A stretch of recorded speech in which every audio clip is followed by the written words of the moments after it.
grade 2. Today we're going to be starting our new unit on physical and chemical changes. Everything in our world is changing all the time.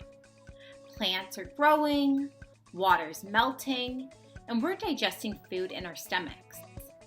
In science, we classify these changes as physical changes or chemical changes.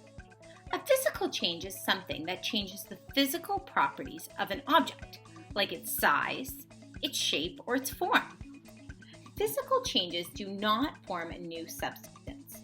So if I have a cake and I cut the cake, it's just a smaller piece of that cake. That's a physical change. It's still cake. So for example, with this wire, I can bend it straight, or I can get it back to its original form and curl it up again. This is a physical change. Physical changes may change the shape or size. So if I scrunch up this piece of paper, it's still paper, even though it looks different.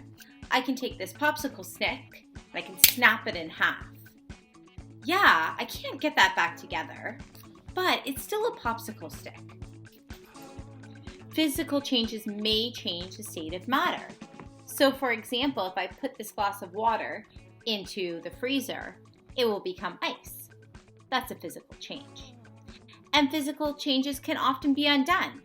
If I take that glass of ice back out of the freezer, it will melt to become water again.